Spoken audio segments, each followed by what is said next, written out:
So Derrick Rose, one of the most popular players in the NBA right now, and one of the biggest what-if stories in NBA history.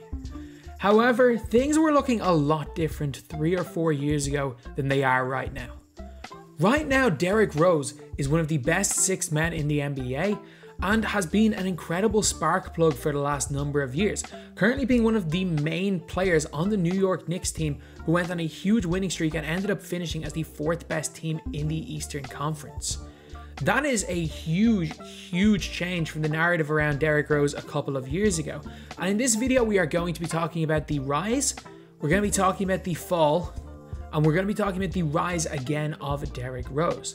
So lads, over the next few minutes, we're going to be talking about some of the highs of his career, some of the lows, and the position he is in right now. So anyway, now let's get on to it. So Derrick Rose first broke into the national spotlight playing for Simeon High School in Chicago. He wore the number 25, which is previously worn by Ben Wilson.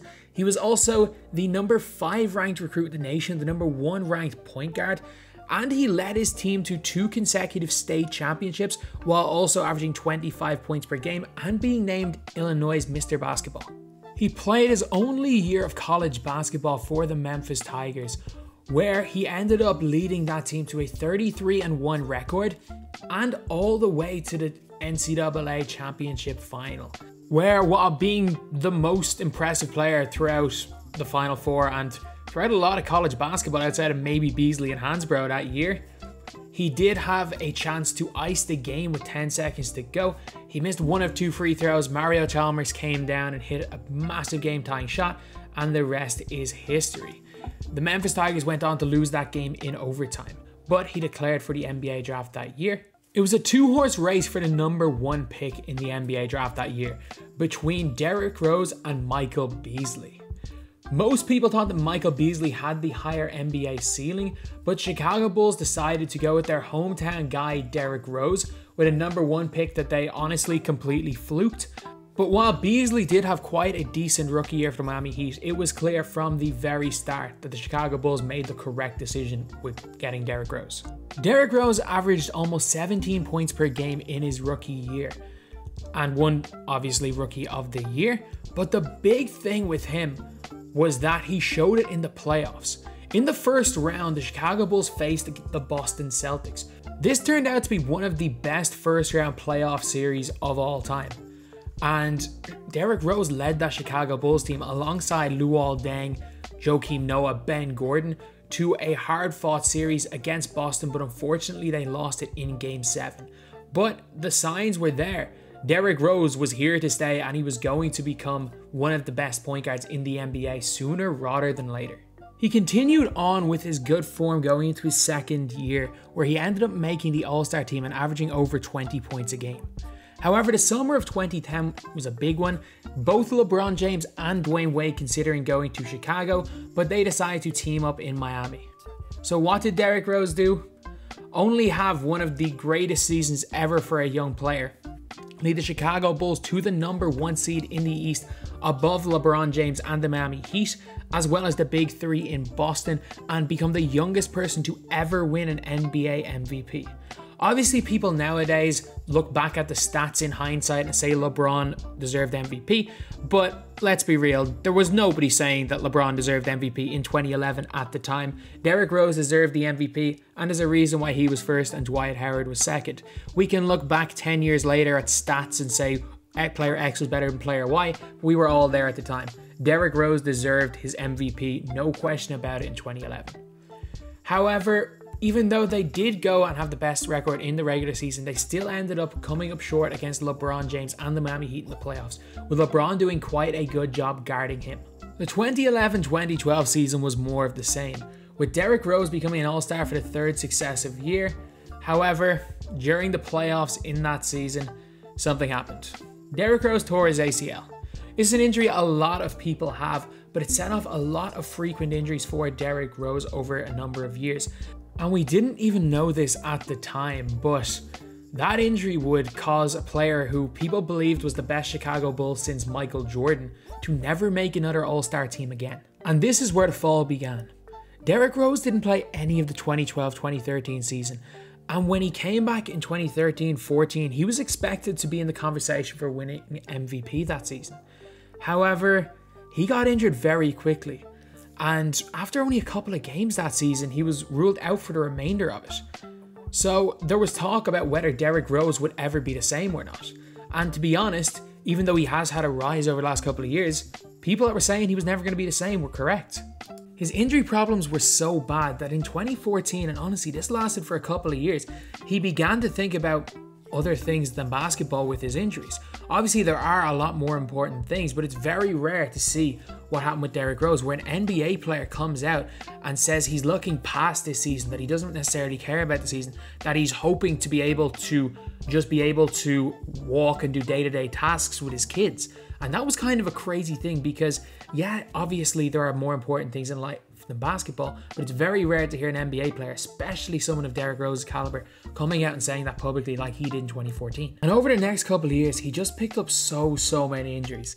He ended up picking up 18 different injuries and missed 237 games between the 11-12 season and the end of the 15-16 season. And while, yeah, he did come back somewhat okay in 14-15, ended up almost leading them to an upset playoff victory over Cleveland Cavaliers, his injuries were just too many.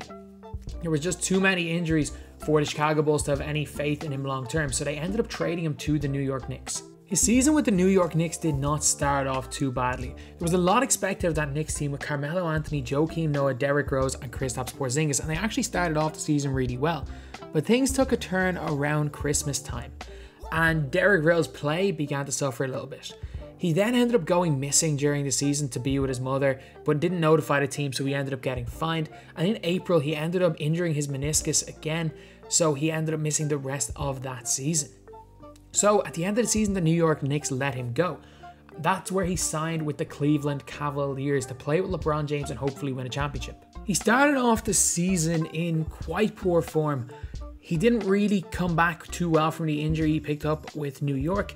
And in November, he ended up stepping away from the team to reevaluate whether or not he still wanted to play basketball. Most people genuinely believed that Rose was about to retire. And if he wasn't going to retire, the only reason was going to be so that he could keep his $80 million shoe deal with Adidas.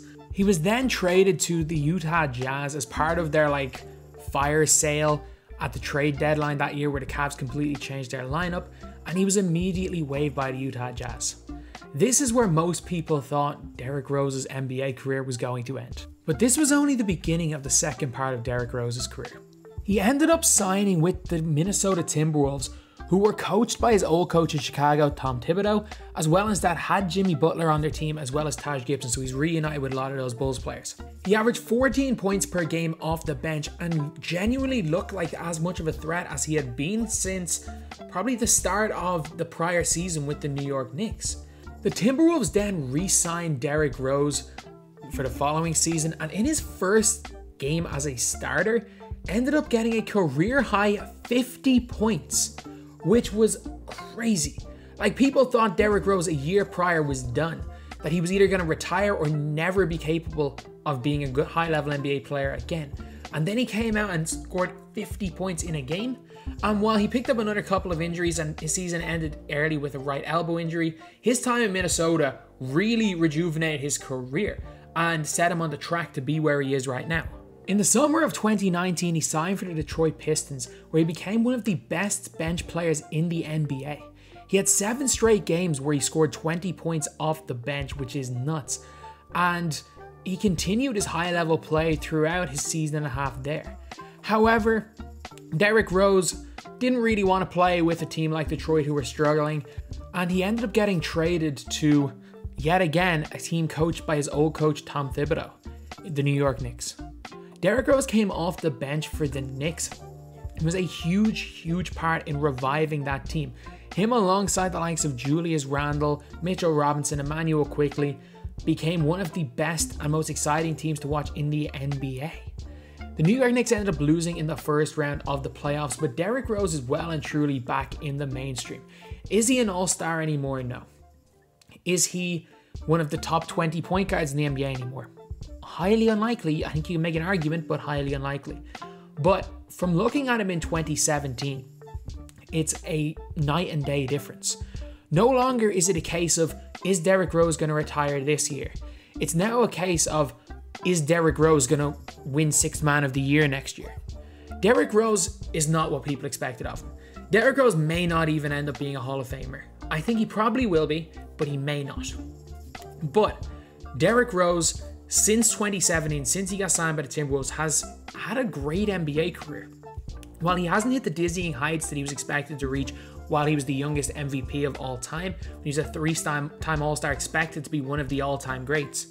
While he hasn't hit those heights, and he never will hit those heights, Derrick Rose has had an incredible NBA career, has overcome a spell of 3 or 4 years where he was one of the most injury-riddled players in NBA history, and has turned into one of the best 6 men in the NBA right now, and an asset to any team. So anyway, that is the video. This is the rise, fall, and rise again of Derrick Rose.